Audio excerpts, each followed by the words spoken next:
Hello and welcome to the I Am Woman project, where every week we have deep, thought-provoking and interesting conversations with thought leaders, change instigators, rule breakers and creative minds who think differently, sparking creativity and inspiration. Our special guests on our show cover a variety of topics just for you, and they share their personal stories to inspire, motivate and empower you, our listener.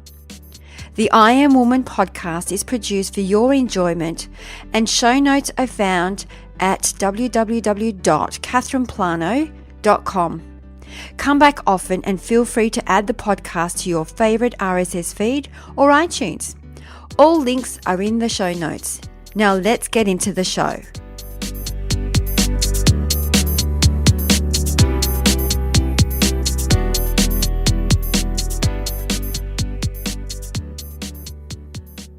Hello and welcome. This is Julianne Black and you're listening to the I Am Woman project, the place where collaboration meets inspiration and possibility. It's my absolute pleasure and delight to introduce you to one of my favourite people in the world, Fiona Robertson. Hi Fiona. Hello Julianne, how are you? Good. It's so funny calling you Fiona. It's so formal. Hi Fee. Hi Jules.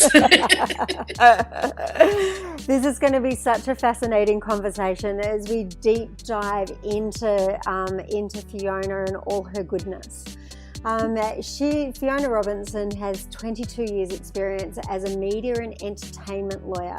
She's worked with film producers, record companies, telcos, satellite operators, animators, events and concert operators, production companies, advertising agencies, you name it. Fee has probably worked with them in some capacity. That's an exhausting list. It's great, isn't it? And there's more.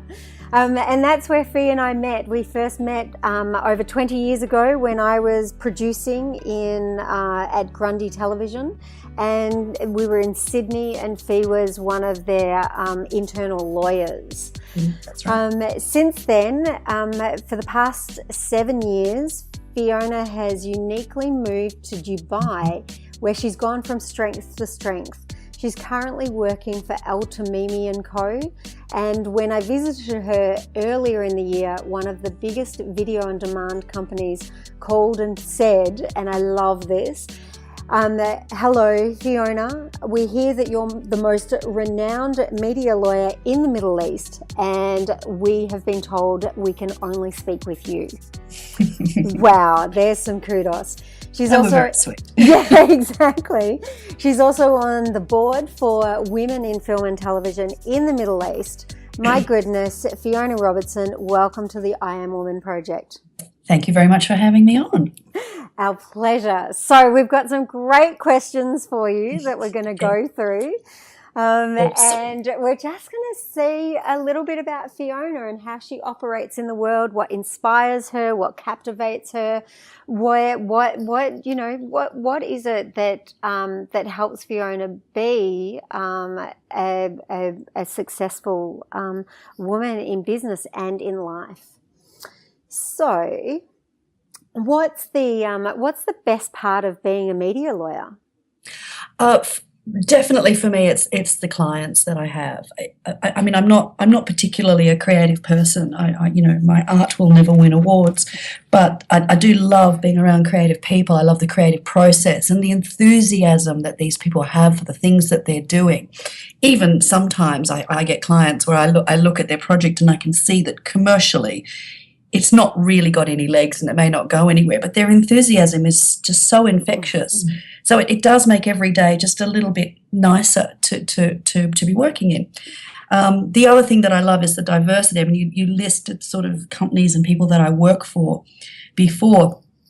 I work for a lot of, obviously, those sorts of people. There's always different problems coming up with all the different industries that I work with. But I also do work for things like tourist boards and banks and, toothpaste manufacturers who'll just come to me because they've got a marketing campaign or they're doing a new online e-commerce site or something that's, in my area of specialization. So I still get to work with people that are not creative but are just, trying to extend their business. it makes it really interesting. No 2 days are the same. Yeah. Yes, that is what it is. And I know for a fact that also one of the things that you're especially good at is problem solving and solution finding as well.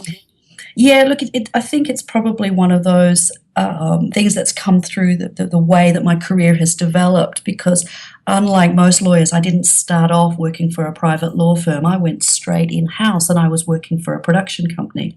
So straight away, you're put in a position of, well, we don't care about the law. Can you just help us solve this problem? So that was my early legal training was all about problem solving, and it becomes very much an automatic thing. So after all of these years, I'm kind of solving the problem and looking at the law at the same time, without even realizing that I do it now. Yeah, wicked. And it is a unique way of being, isn't it? When you're when you go straight into a production company, because it is unlike the normal way of doing business.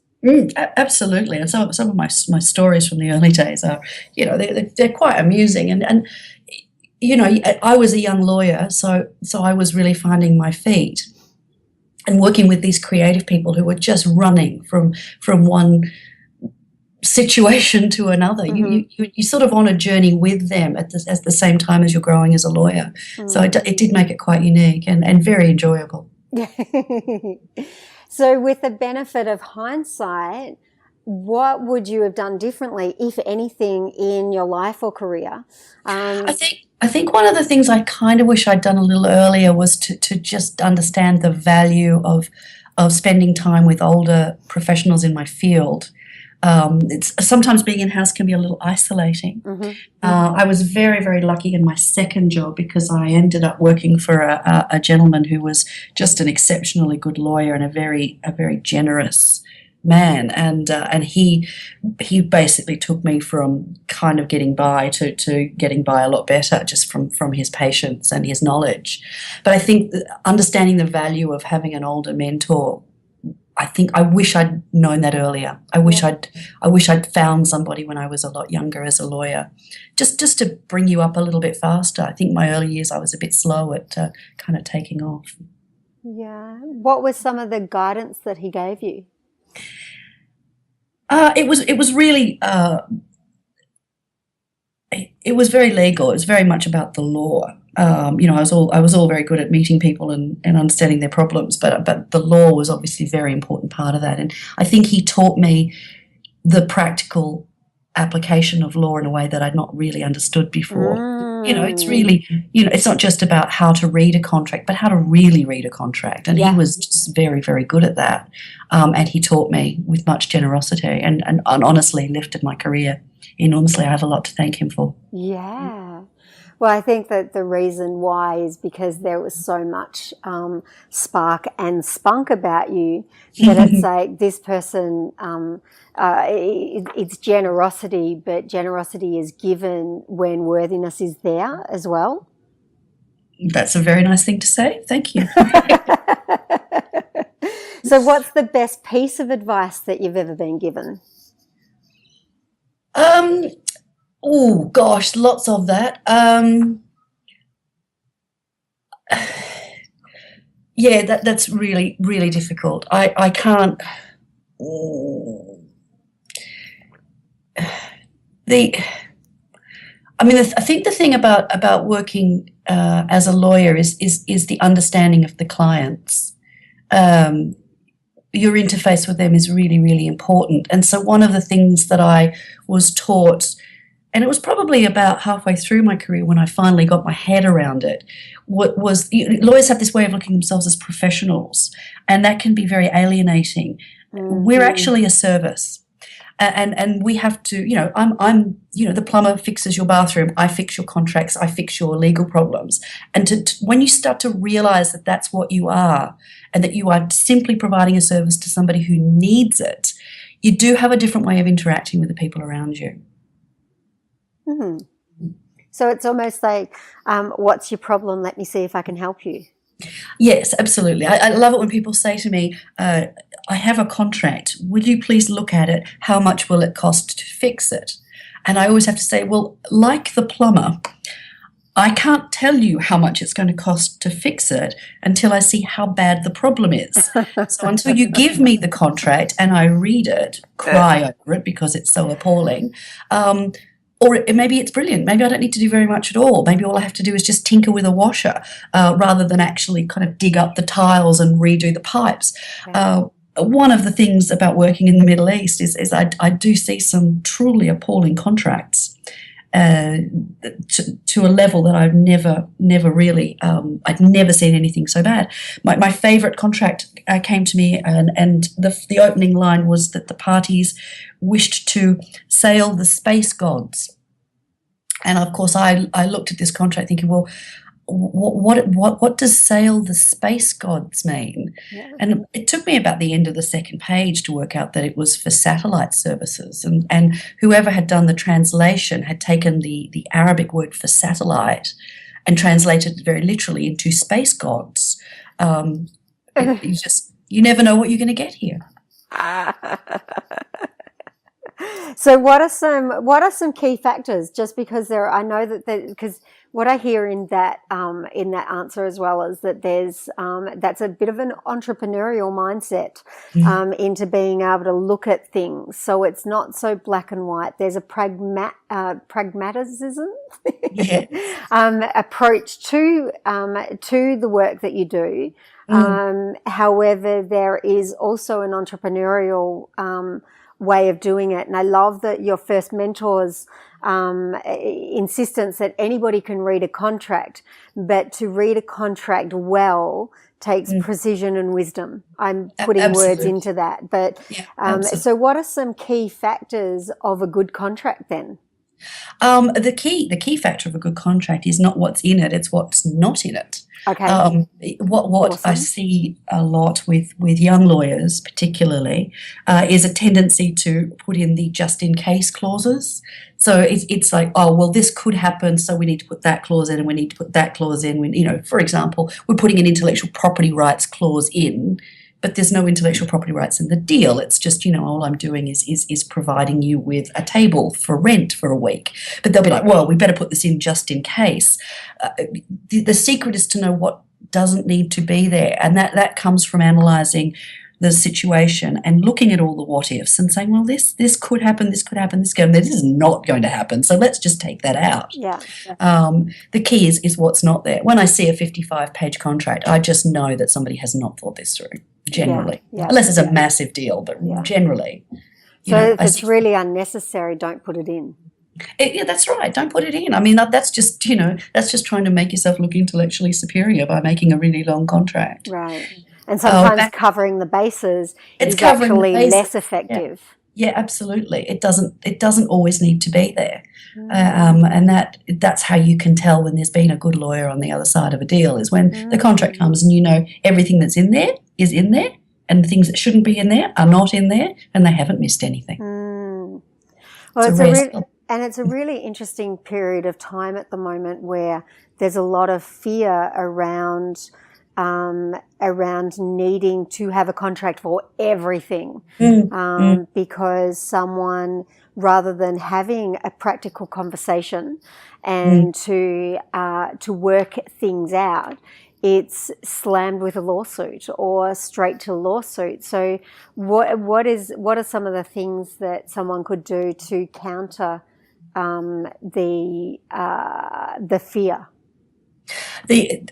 I think particularly in your market, possibly more so than this market, that fear is very well grounded.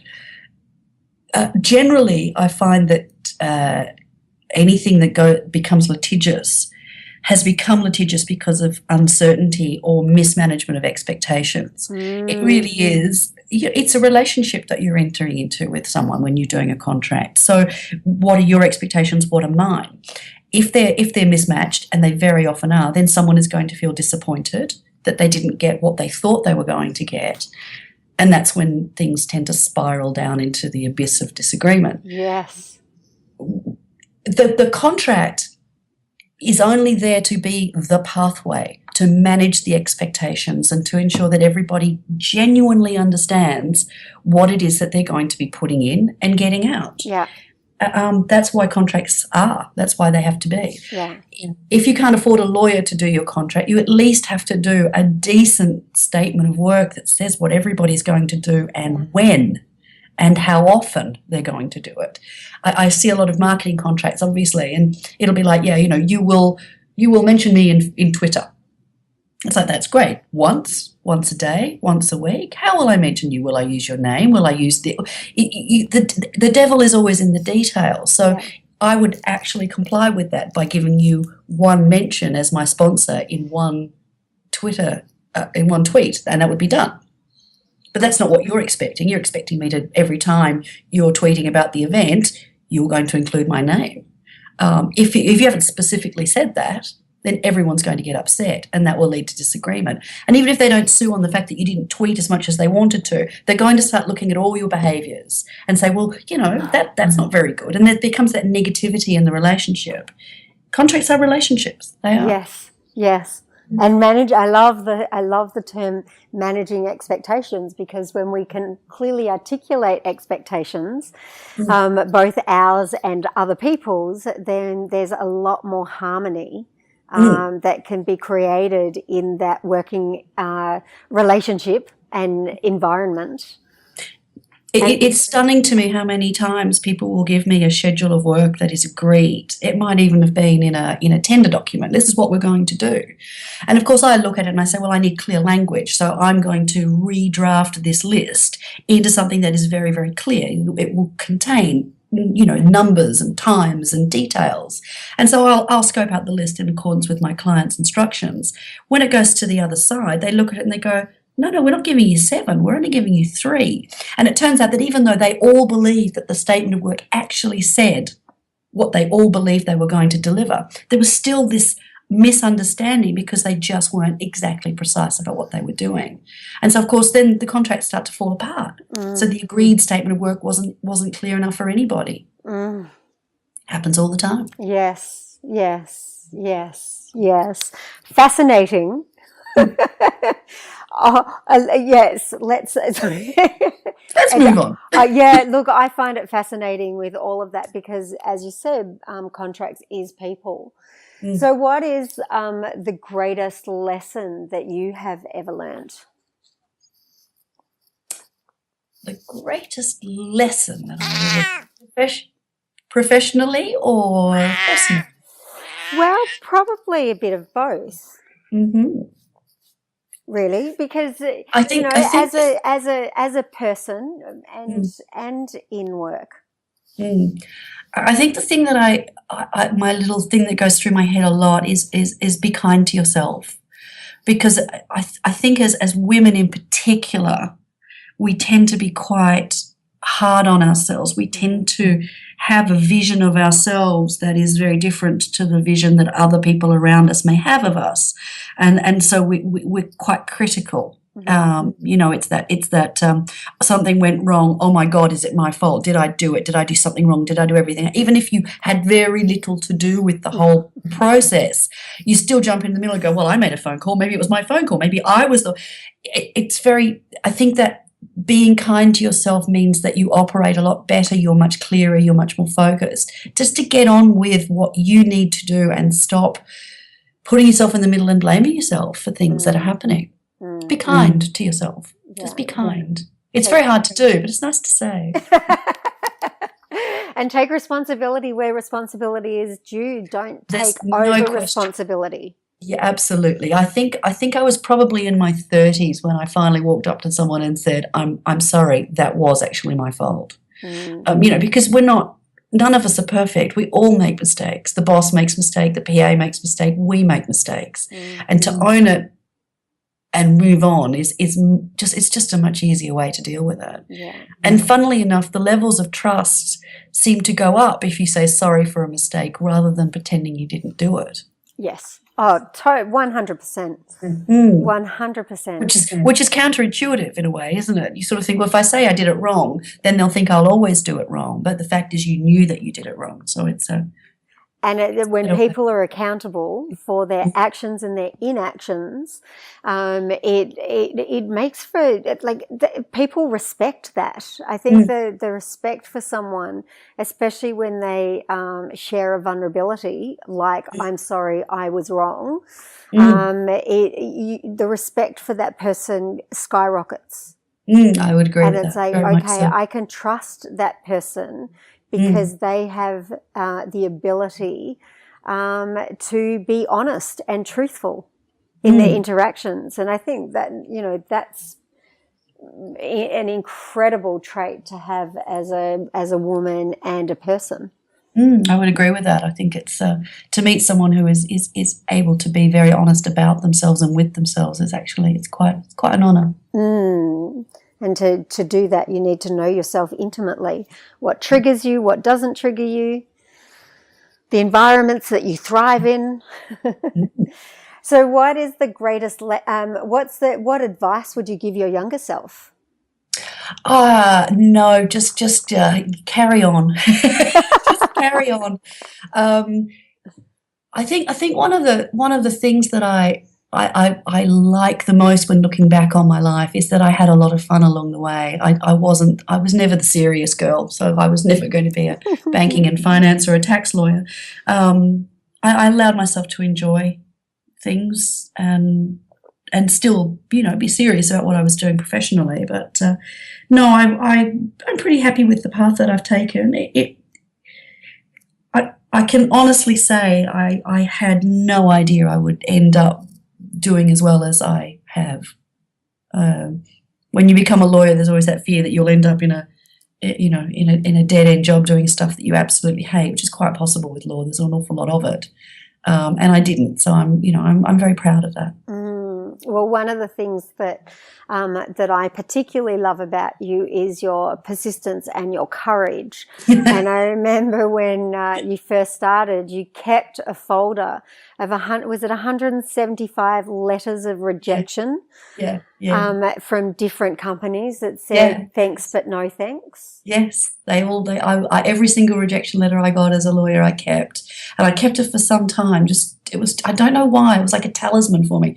I just wanted to be reminded that this wasn't going to be as easy as you thought it was. Tenacious. You had to be tenacious. I was very tenacious, and it's interesting when I look back on it from where I am now, without realizing it, I actually was very ambitious. And I think coming back to that thing of people see you differently than you see yourself, it's possible that other people saw me as ambitious, but I certainly didn't. Yeah. But I actually am. And the other thing that I love about that is that business isn't personal. No, business isn't personal. That's a really big lesson for people to learn across the board. And it is, I spend a lot of time talking clients down off the ledge on this one. Yeah. They get into business with somebody who's a very good friend or a cousin or a sister, and it doesn't go well.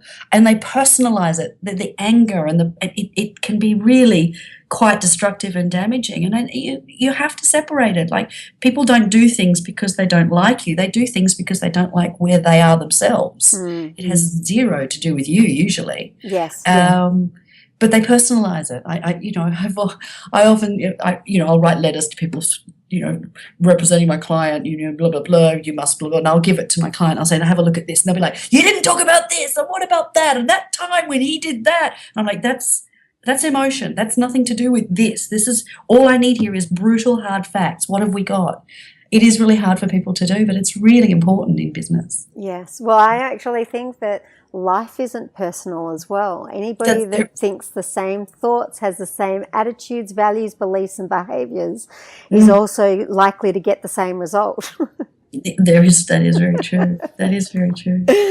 My daughter she's just about to turn 11, and she's at that stage now. She's quite self-conscious, and she said to me, I just worry about what people think when I walk into a room, Mummy. And I said, well, darling, to be honest with you, when you walk into a room, they're not thinking about you at all. They're thinking about what you're thinking of them. So I just don't worry about it. It's not personal. None of this is personal. Everyone's in their own life, in their own pathway, and in their own brains, fighting their own battles. True that. So what keeps you up at night? It will be if there's something particularly troublesome at work, it will be that. But usually I have to say my stress is related to professional relationships. So, am I getting along with that person? Did I say something wrong? Have I upset them? So I do personalize it too much sometimes. And money, obviously. You worry about money because I've got kids to support and need to juggle the books and keep the budget going. Yeah, absolutely. So what is there someone in particular at the moment that inspires you, or what drives you? That's interesting. I've just started a new job, so I'm sort of meeting. I'm meeting a lot of new people. I'm meeting a lot of new women, in particular, and I've not even been there 6 months, but I'm seeing some spectacularly strong women in the firm that have done very, very well.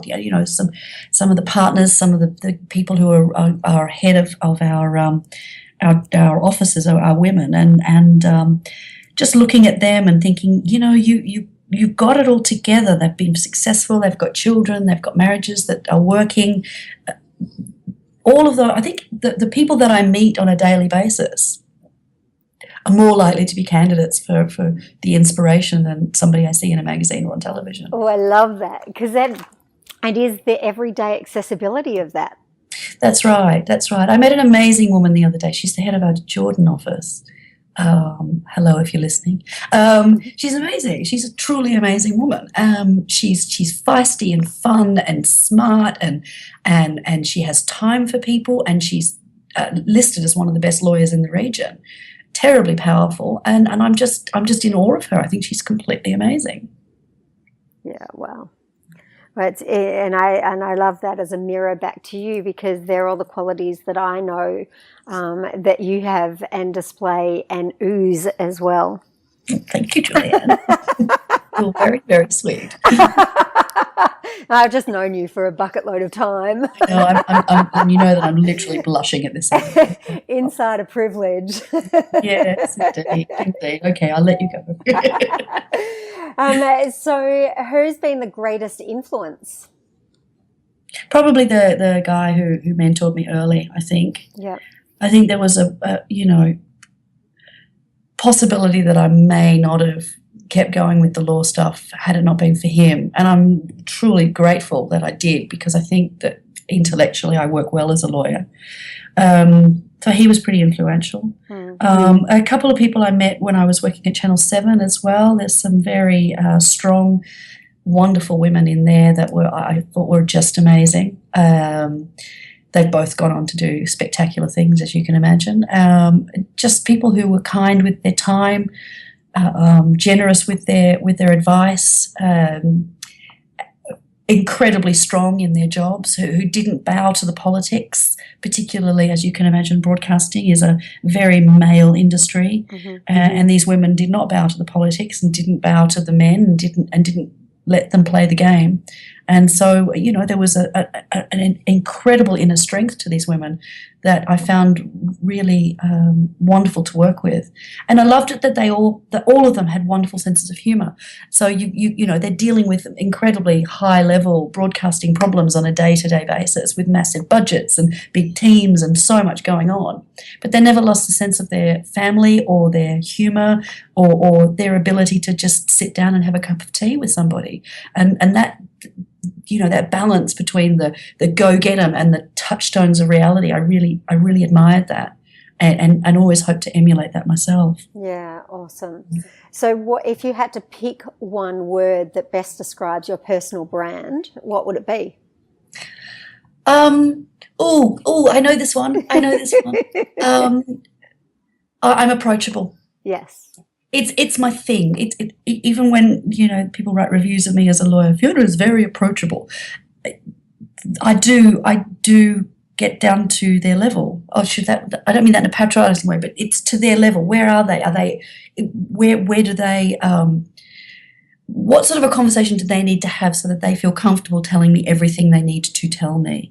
And I think that's probably one of my strengths. People tell me things. Sometimes they don't mean to, but they do. Yeah. I disarm them. Well, as a lawyer, I think that that is an incredible talent as well, because people could find that quite intimidating, that you could be wanting to know things to, to hold it against them in the future, or, depending on what it is. However, when you're approachable, you're actually learning everything that you can in order to serve them in the best way possible. Yeah, when people relax, they often say things that are far more revealing. Yes. Than when they're not. Well, they do. I mean, that's just a fact. Totally. So if someone is telling me that there was a terrible dispute and this happened and that happened, when they relax, I may find out that some of their behaviours in the dispute have perhaps not been above reproach, and so you can see that there's been something has been contributed by them, and therefore that's why we are where we are in that room with the lawyer. So it's good to know that as a lawyer I can only solve the problem that's in front of me. So if you don't tell me the entire problem, I'm solving a completely different problem, and that's that's not a good use of anybody's time or money. There's why get me to solve another problem? Get me to solve the one that you got. Absolutely. And if you can be approachable and have them know that you are 100% on their team, then by sharing those things with you, it's about coming back to that problem solving and solution finding attitude as well. It's like, okay, I can see how this action of yours could have contributed to that. Now this is what we need to do in order to move this forward, to resolve this, to get a win-win-win for everyone. Yes, exactly. If I don't know the problem exists, I can't fix it. So, Correct. we will always find a work through. There's always a work through. Yes. Sometimes it takes a couple of days for me to come up with it, but there's always a work through. So what are 3 gold nuggets that you'd like to give our listeners? 3 gold nuggets. Right. Don't sweat the small stuff. I would say yes, stay true to yourself and your vision. And my final one, the one that I've lived my life with, is embrace the chaos, just don't let it take over. I so resonate with it. Yes. Well, we're working women, so the chaos is ever present. Yes. And I've seen so many of these. 10 women tell me how to make my life wonderful, and what they seem to do is suck the fun out of it. Everything's scheduled, and they're sort of eating their toast while they're doing their yoga and watching morning breakfast show, and you just go like, I can't do that. That's not going to work. I need to have that element of chaos. It does keep things much more fun, but you can't let it take over. Sometimes I let it take over, and then things get quite out of control. Well, I mean, there's an awful lot of working mothers out there and a lot of working single mothers out there, and we really do run, but all working women do. Yeah, I think, life is built with chaos, and it doesn't come ordered. It's about being able to create a way of being within the chaos that doesn't distill you, and that you can still find balance, to have fun, be lovable, be loved. And just create some peace of mind, whether you have that family or whether you're building your career, wherever you are in life. It's about being able to stand in the middle of the chaos and go, I'm still okay. Yes. Sometimes I look at my life and I think it's spaghetti bolognese. That's what it's like right now. But I get through it. I get around it. We pull it all together. Some miracle level, we do. And that's the resilience as well. So if you had a superpower, what would it be? My actual superpower obviously is reading people's minds. I think when you solve people's problems all the time, you kind of get a sense of where conversations are going to go or how things are going to end up. So I kind of, I pride myself on, I know what this is going to end up like, and it often does. Yes. So obviously I'm a mind reader. Also I have children, so as a mother we are inherently capable of mind reading. We know who broke it every single time. Yes. So, so there's that, yes. And if you and a superpower that you'd like to have? I need to fly. There's no question about that. I am late to things more often than I like, quite simply because of aforesaid mentioned chaos. So I am late, and I don't like being late. I think it's quite rude. Although it's interesting because this part of the world has a very high tolerance for lateness. So I kind of fit in here in the Middle East on that level. But it's still rude, and I wish I wasn't. But I always seem to be 10 minutes behind, or an hour and a half early. I either do one or the other. Extremes. Yes, extremes. So flying would be really good. It would be really good. I need a tree for my garden today, and it's quite a long way to go to the really good garden centre. And it'd be great if I could fly. It would just be awesome. So, in one sentence, what does the future storyline for Fiona Robertson look, sound, and feel like? Fiona Robertson is going to continue to be a hugely successful, one hopes, a media and entertainment lawyer in the Middle East. I love this region. I have a great passion for it, and I love the fact that this region is trying to do things in the creative industries that we have a green field here. We're not a developed creative nation, so there's a lot to do. I want to be involved in a lot of that, and I hope to make a mark on the whole industry. Well, you certainly are already, and I thank you so much for joining us today. A complete pleasure. Thank you so much for inviting me. I was very honoured. My pleasure. This is Julianne Black for the I Am Woman Project. Keep smiling and be brilliant now.